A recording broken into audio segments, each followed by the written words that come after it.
नमस्कार दोस्तों। आज हम लोग बात करेंगे स्पेन में घुसने पहुंचे 60,000 प्रवासी लोगों के बारे में।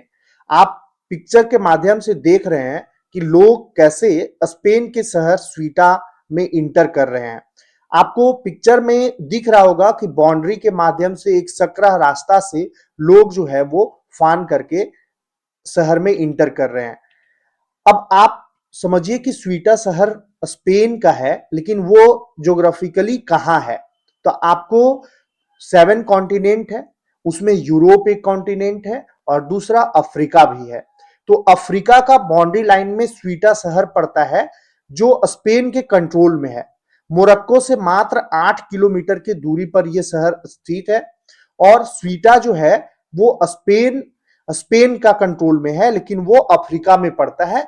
यूरोप के कंट्रोल में है, लेकिन वो अफ्रीका में पड़ता है। यहां तक क्लियर है? अब आगे समझिए कि स्वीटा और मेलिला दो शहर ऐसे हैं जो ज्योग्राफिकली अफ्रीका कॉन्टिनेंट में पड़ते हैं, लेकिन यूरोप के हैं। ये स्वीटा साल 1415 से स्पेन के कंट्रोल में है और मेलिला जो है वो साल 1497 से स्पेन के कंट्रोल में है। क्षेत्रफल की दृष्टि से स्वीटा जो है वो 18.5 वर्ग किलोमीटर में फैला हुआ है और आबादी लगभग 85,000 रहते हैं। वहीं मेलिला शहर जो है वो 12.3 वर्ग किलोमीटर में फैला हुआ है और 88,000 लोग रहते हैं। आप पिक्चर के माध्यम से देख रहे होंगे कैसे समुद्री रास्ते से लोग जो है वो स्वीटा शहर पहुंच रहे हैं। अगर 60,000 लोग एक साथ किसी शहर में इंटर करते हैं तो उस शहर का डेमोग्राफिक चेंज जो है कैसा हो सकता है, आप अनुमान लगा सकते हैं। शहर जो है भूखमरी के कगार पर आ जाएगा। शहर में अनाज शॉर्टेज हो जाएंगी, क्योंकि अचानक लोगों का इंटर करना शहर का मतलब कि सिस्टम जो है वो अस्त व्यस्त हो जाएगा। अब आप देख सकते हैं कि कैसे लोग तैर करके आ रहे हैं। पूरा मामला समझिए। स्पेन में जबरन घुसने की कोशिश के दौरान 67 अफ्रीकी प्रवासियों की मौत हो गई है। न्यूज एजेंसी एपी के मुताबिक घटना तब हुई जब गुरुवार सुबह एक साथ हजारों लोग स्पेनिश शहर स्वीटा में घुसने की कोशिश कर रहे थे। सीमा पर पुलिस की घेराबंदी और सुरक्षा बाड़ के बीच संकरे रास्ते के कारण लोग एक दूसरे पर गिर पड़े। भीड़ में दबने पर दम घुटने और समुद्र में डूबने के कारण यह हादसा हुआ। इस दौरान स्पेन और मोरक्को के 100 से ज्यादा लोग घायल हो गए। स्पेनिश सरकार ने बताया कि 24 घंटे में मोरक्को की तरफ से करीब 60,000 लोग तैरकर या पैदल चलकर स्वीटा में घुस चुके हैं। यह शहर की आबादी का 70% है। अफ्रीका और एशिया के कई देशों में गरीबी, बेरोजगारी और युद्ध और भूखमरी जैसी समस्याएं हैं। लोग अपने और अपने परिवार के अच्छे भविष्य के लिए यूरोप जाना चाहते हैं। समुद्र में सैकड़ों किलोमीटर नाव चलाने के बजाय मोरक्को के रास्ते स्वीटा पहुंचना प्रवासियों के लिए सबसे आसान और छोटा रास्ता लगता है। जैसे ही कोई प्रवासी स्वीटा की सीमा में दाखिल होता है, उस पर स्पेन और यूरोपीय संघ के कानून जो है वो लागू हो जाते हैं। अंतर्राष्ट्रीय नियमों के मुताबिक स्पेन सरकार उन्हें बिना सुनवाई के सीधे वापस नहीं भेज सकती है। उन्हें अस्थायी राहत शिविरों में रखा जाता है, जहां वे शरण का आवेदन करते हैं। एक बार यहाँ के शिविरों में जगह मिलने के बाद कानूनी प्रक्रिया के तहत धीरे धीरे इन प्रवासियों को स्पेन के मेनलैंड में जाने का मौका मिल जाता है। अगर कोई व्यक्ति स्पेन पहुंच गया तो वहां से France, Germany, Italy, Belgium, Netherland जैसे दूसरे देशों में भी जा सकते हैं, क्योंकि यूरोप के इन देशों में आपस की सीमाओं पर पासपोर्ट जांच नहीं होती है। स्वीटा में अफ्रीका और यूरोप की सीधी जमीनी सीमा मिलती है। यह भौगोलिक तौर पर अफ्रीका में है, लेकिन यह स्पेन और यूरोपीय संघ ईयू का हिस्सा है। किसी भी इंसान के स्वीटा में घुसते ही वह यूरोप की सीमा में पहुंच जाता है। इसलिए बेहतर जिंदगी की तलाश में लोग सबसे ज्यादा इस रास्ते को चुनते हैं। स्वीटा और मोरक्को के बीच लगभग 8 किलोमीटर लंबी ऊंची बाड़ लगी हुई है। कुछ लोग इस पर चढ़कर या उसे काट कर घुसने की कोशिश करते हैं, हालांकि यह बहुत खतरनाक है। जमीनी रास्ते से स्वीटा में घुसना मुश्किल है, इसलिए कई लोग घुसने के लिए समुद्री रास्ता का चुनाव करते हैं, क्योंकि समुद्री तट की निगरानी करना पूरी तरह से संभव नहीं होता है। नवंबर 2024 में एक अल्जीरियाई प्रवासी मोरक्को से तैरकर स्वीटा पहुंचने की कोशिश कर रहा था। स्पेन के सिक्योरिटी फोर्स ने उसे समुद्र में ही पकड़ लिया और बिना किसी कानूनी प्रक्रिया के सीधे मोरक्को के अधिकारियों को सौंप दिया।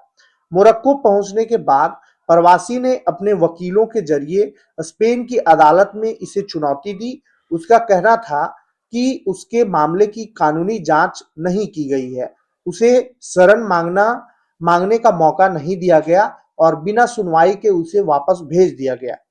स्पेन की सुप्रीम कोर्ट ने इस मामले में 8 जुलाई 2026 को अपना फैसला सुनाया।